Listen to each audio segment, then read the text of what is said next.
Ashley bởi vì Ashley vừa mới bị phai màu hồng rồi. Thực ra thì mình giữ màu đó được tầm khoảng 2 tuần, mà hôm qua Ashley vừa mới đi bơi nên là cái độ phai màu của nó càng lúc càng nhanh hơn, hơn đấy là vàng hết. Nó còn một chút xíu hồng ở trên đây nên là tóc của mình đang không có đều màu. Ashley sẽ không có dự định nhuộm nữa bởi vì Ashley muốn dưỡng tóc lại. Đây là lần đầu tiên mà Ashley để nguyên một đầu vàng hè đấy vậy, nên là không biết là mọi người có chấp nhận được mình hay không, bởi vì thực sự mình cũng chưa có quen lắm với tóc màu vàng như thế nào. Nay thì video này cũng không có gì quá là nhiều, sẽ chỉ về bản thân mình trên Facebook. Các bạn cũng hỏi Ashley rất là nhiều câu hỏi. Facebook của mình đang có giveaway về sản phẩm của L'Oreal nên là các bạn nếu mà chưa tham gia thì nhớ tham gia nha. Câu hỏi đầu tiên là của bạn Hoài Khánh. Chị hiện tại có đang làm về lĩnh vực nào ạ? Thì hiện tại thì Ashley đang là sinh viên của trường RMIT nên là Ashley vẫn chỉ làm vlog, YouTube và đi học thôi, đã chiếm nhiều thời gian lắm rồi. Câu hỏi thứ hai là của bạn Miên Nguyễn. Chị Ashley chia sẻ về những dự kiến nghề nghiệp trong tương lai của chị ạ, và hiện tại thì chị đang làm những công việc gì? Bạn Miên Nguyễn thì còn kèm một lời chúc sinh nhật cho Ashley nữa nên là cảm ơn bạn rất là.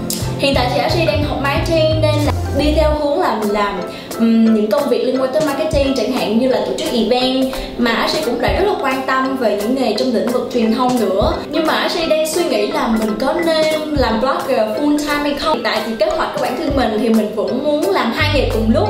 Theo câu hỏi của bạn Vương Gia Hân là tên thật của chị là gì, chị sinh năm bao nhiêu, chị đang sống và làm việc ở đâu, có boyfriend chưa và loại da của chị. Cảm ơn bạn bởi vì bạn Gia Hân cũng gửi lời nhắn chúc mừng sinh nhật cho Ashley.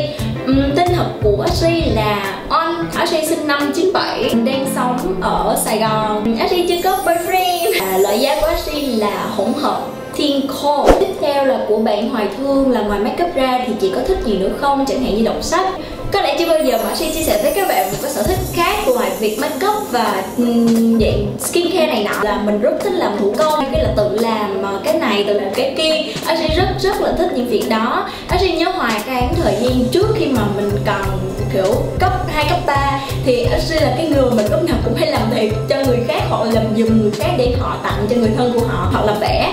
Từ hồi nhỏ là Ashley đã thích vẽ rồi, nhưng mà càng lớn thì vẽ càng sâu. Khi mà mình bắt đầu làm vlog thì cái sở thích đó càng lúc càng không được để ý tới hơn. Theo sẽ là câu hỏi của bạn Minh Hân. Điều gì khiến cho chị có động lực lập ra channel? Thì khi mà Ashley bắt đầu kênh YouTube của mình đó thì Ashley cũng không có suy nghĩ quá là nhiều. Ngày hôm đó mà Ashley có một cái gì đó nhập hay sao ấy, nhớ là mình rất là hay xem vlog của những cái chị ở nước ngoài, có clip về chiều sâu, chẳng hạn như là hãy theo đuổi ước mơ của mình. Từng ngày mà Ashley xem những cái nội dung như vậy, nó in sâu vào trong mình ấy, từ dần thì nó là một cái động lực mà Ashley rất là tin là những chi tiết nhỏ, những mẫu chuyện nhỏ mỗi ngày mà bạn nhớ, mỗi ngày mà bạn tiếp xúc với những điều đó thì dần nó sẽ trở thành một sức mạnh, một động lực nào đó để thúc đẩy các bạn. Tiếp theo câu hỏi là của bạn Bỉ Huyền, ước mơ của chị là gì vậy ạ?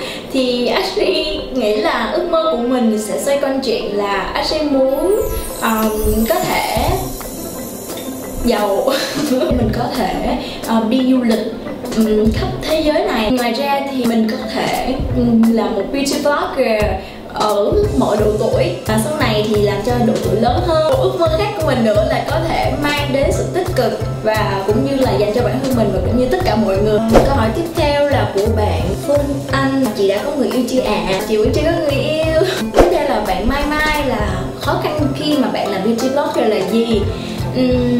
Thực sự mà nói mà bàn về cái việc mà khó khăn làm beauty blogger thì có rất là nhiều, bởi vì Ashley cảm nhận là ở mỗi giai đoạn, mỗi khoảng thời gian khác nhau thì sẽ có một sự khó khăn khác nhau. Bây giờ bắt đầu từ lúc mà Ashley vừa mới lập channel của mình, khó khăn lúc đó chính là khó khăn về mặt tài chính, bởi vì Ashley không có điều kiện để mua máy, cũng như là ba mẹ mình cũng đâu có hiểu chuyện blogger là gì đâu.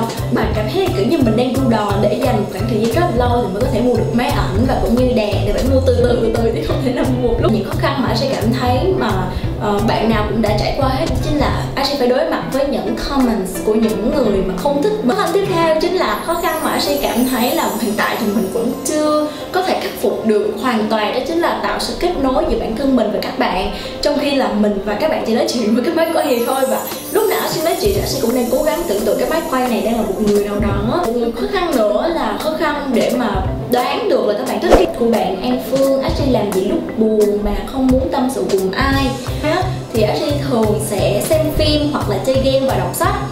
Bởi vì bản thân mình là người khá là nhạy cảm nên là Ashley cũng sẽ khá là dễ bị ảnh hưởng.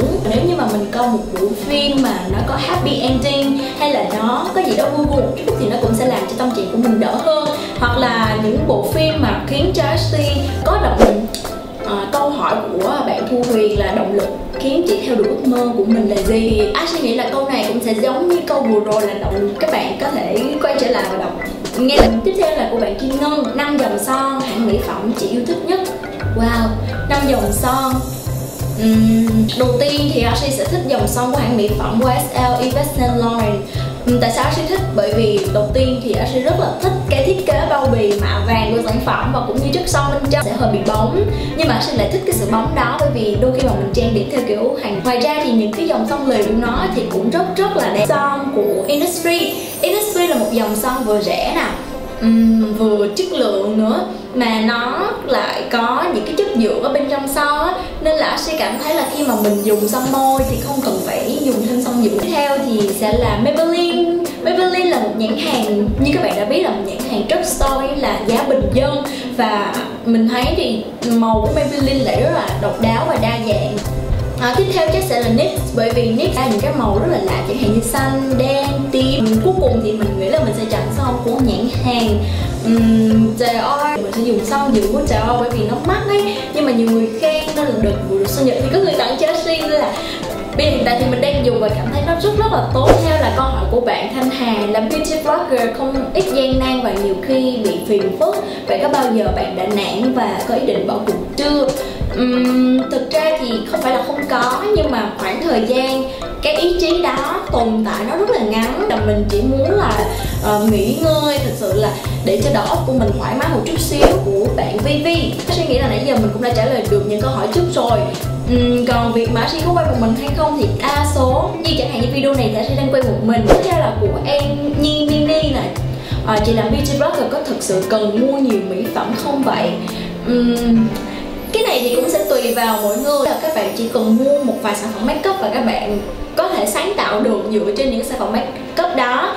Hoặc là nếu như mà các bạn làm về mảng review thì Ashley nghĩ là bạn khá là cần mua nhiều mỹ phẩm.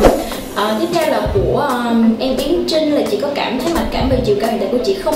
Em rất thích giọng của chị, cảm ơn em. Ashley không nhớ là mình đã chia sẻ với các bạn về chiều cao của mình từ hồi đầu rồi, hoặc là có thể là do các bạn xem qua những video lookbook và các bạn đã phát hiện ra chiều cao thực tế của mình. Mình không cảm thấy là việc lùn hay là cao thì nó sẽ một vấn đề gì hết, khá là hài lòng về chiều cao của mình, bởi vì chung là Ashley sẽ nghĩ đến những điều tích cực về cái mặt mà Ashley đang không có. Chẳng hạn như mình lùn thì mình nghĩ là nhìn vào số đông thì những bạn lùn sẽ trẻ lâu hơn, hoặc là nhìn vào số đông thì những bạn lùn sẽ quen được trai cao hơn. Đa số thì nhiều người đã cao hơn bạn rồi. Tiếp theo là của em Diễm Anh là 4 món hả? Đầu tiên thì Ashley chắc chắn sẽ không thể nào không mang kem chống nắng, đó là sau một món. Thứ hai đó chính là kẻ chân mày, bởi vì như các bạn đã biết thì Ashley không có chân mày của mình rất là nhiều. Thứ ba thì chắc chắn sẽ là son môi, bởi vì Ashley không có muốn khi đi du lịch mà mình như một con chết trôi đâu. Và thứ tư hả? Để xem, thứ tư là tẩy trang. Tiếp theo là của em Tiên Tiên. Đúng rồi, thì Ashley đã nói là hiện tại thì Ashley đang đi học làm sinh viên và beauty blogger sẽ là nghề phụ của Ashley thôi. Chị Ashley thần tượng ai? Ai là người đem đến những cảm hứng làm nhất trước? Michelle fan chính là Justin Bieber. Thì lúc đó là Justin Bieber mới nổi như vậy thì mình cảm thấy rất là hâm mộ câu chuyện của Justin. Theo mà người mà Ashley thần tượng nữa chính là Michelle fan, và Ashley cảm thấy là mình có thể xây dựng được một cái suy nghĩ tích cực và cũng như động lực lớn hơn từ khi mà xem nhiều video clip của Michelle Fan, và cũng như là câu chuyện của Michelle Fan khá là gần gũi với bản thân mình. Người mà đem đến những cái cảm hứng thì đầu tiên chắc chắn sẽ là Michelle Fan. Và cho đến hiện tại thì có những người khác để mang đến nguồn cảm hứng để làm vlog cho Ashley, chẳng hạn như là I Am Careno, hay là một beauty vlogger người Việt sống ở Mỹ trên chị Tina. Mỗi lần Ashley thấy chị Tina là một kiểu makeup mới, một style mới, nhiều ý tưởng hay, và mỗi makeup thì đều có một sự khác biệt. Hughes hay là Nikki Tutorial thì những người mà làm cho Ashley luôn có một cái nguồn cảm hứng. Khi những cái anti fan comment những cái lời không tốt thì làm sao để mà mình biết mình không phải buồn. Thì như các bạn có thể thấy hiện tại Ashley đang làm rồi, Ashley mặc kệ họ. Bởi vì đối với bản thân mình á, thì khi mà đọc những comment đó thì nó ảnh hưởng Ashley rất là nhiều. Nhưng mà bằng việc nếu như mà Ashley trả lời những cái comment đó, Ashley để cho những cảm xúc tiêu cực đó mà nó ảnh hưởng tới mình nữa, thì đó là một hành động mình cảm thấy rất là thiếu sáng suốt. Cái càng mặc kệ được thì càng tốt. Bạn Yến Thi hồi nãy thì Ashley cũng đã trả lời câu hỏi tương tự như vậy rồi, nhưng mà Ashley có thêm một ý xíu nữa là khi mà Ashley Ngân làm YouTube thì Ashley cảm thấy rất là nhớ. Mình đã có một cái sự gắn kết với channel của mình quá rồi, nên là khi mà xa nó thì Ashley cảm thấy rất là thiếu. Tiếp theo thì là của bạn Liên. Xin lỗi nếu mà Ashley không đọc đúng tên của bạn nha. Trong lúc khoảng thời gian đó thì Ashley cảm thấy là ok, mình nghĩ là mình nên có một channel riêng và mình muốn là làm cái YouTube đầu tiên. Ashley lúc đó vẫn chưa nghĩ là mình sẽ làm beauty vlogger đâu, nhưng mà càng là cảm thấy thích quá, là thích luôn, nên là tiếc. Tiếp theo là câu hỏi của em Đoàn Nguyễn Khả Quỳnh. Tiếp theo là của em Ngôn Ha Chi. Cảm ơn em. Thì khi nãy thì chị cũng đã trả lời câu hỏi về việc chị học trường nào rồi, và cũng như là dự định tương lai của chị là gì rồi. Nên là bây giờ chị thì bỏ qua câu hỏi này nhé. Và một comment khá là dài của em Duyên Nguyễn. Có thể là bạn sẽ cảm thấy rất là quen thuộc với câu chuyện của những beauty blogger khác, chẳng hạn như là từ nhỏ là đã thích makeup rồi dùng makeup của mẹ. Hồi nhỏ thì Ashley cũng rất là hay phá đồ của mẹ, và điều mà làm cho Ashley phát hiện ra là mình thích làm đẹp á, là Ashley nghĩ là mỗi bạn gái đều đã thích làm đẹp rồi. Thế là khi mà Ashley phát hiện ra mình cực kỳ thích với bạn làm đẹp ấy, là khi mà mình phát hiện ra là sự thay đổi của một người khi mà họ chịu làm đẹp, hoặc là một người mà sau khi make up thay đổi bạn thành con người khác, và nó mang đến rất là nhiều thứ. Chẳng hạn nó làm cho bạn tự tin hơn, nó làm cho bạn cảm thấy yêu bản thân mình hơn. Khi mà chị làm YouTube á, chị nhận được gì? Thứ nhất là chị nhận được những cái bài học. Đầu tiên, bài học thứ nhất chính là không bao giờ được ở trong comfort zone của mình. Comfort zone có nghĩa là ở trong vòng an toàn, có cái lúc nào bạn cũng làm những chuyện mà bạn cảm thấy là bạn chắc ăn là bạn sẽ làm được, hoặc là những chuyện mà nó không có quá là mang tính thử thách cho mình. Thứ hai chính là mình nên mặc kệ những thứ không liên quan đến mình. Thứ nhất thì điều mà Ashley mất mà đó chính là cái ấn tượng đầu tiên của mọi người, có nghĩa là mọi người không phải là ghét Ashley mà cảm thấy mình khá là xa lạ khi mà cảm thấy là Ashley là beauty blogger, vì không biết là Ashley có chảnh hay không hay là gì đó, nên là họ khá là ngại. Trong luôn trong cuộc sống của chị là gì, Ashley vừa mới gọi là xuất hiện trong đầu của mình chính là câu be somebody that nobody thought you could be, có nghĩa là bạn hãy là một người mà không có ai nghĩ là bạn sẽ có thể làm được. Và cũng như chẳng hạn như những câu là what doesn't kill you make you stronger, có nghĩa là những thứ mà không giết được bạn nó sẽ làm cho bạn mạnh mẽ hơn. Khi nào mà chị muốn từ bỏ YouTube không, thì khi đó chị sẽ giải quyết như thế nào thì Ashley đã có chia sẻ rồi. Mà còn việc giải quyết thì Ashley làm những cái việc yêu thích khác.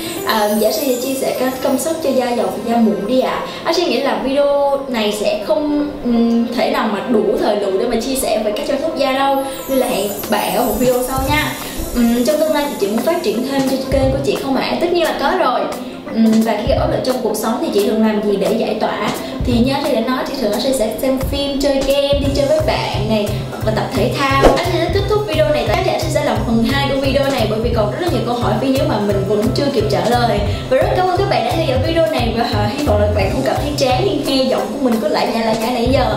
Và mình mong là sau video này những bạn ghét mình sẽ hiểu về mình hơn, và cũng như là có thể thay đổi suy nghĩ là không ghét mình nữa. Không mong là bạn thích mình đâu, nhưng mà maybe sẽ không ghét mình nữa.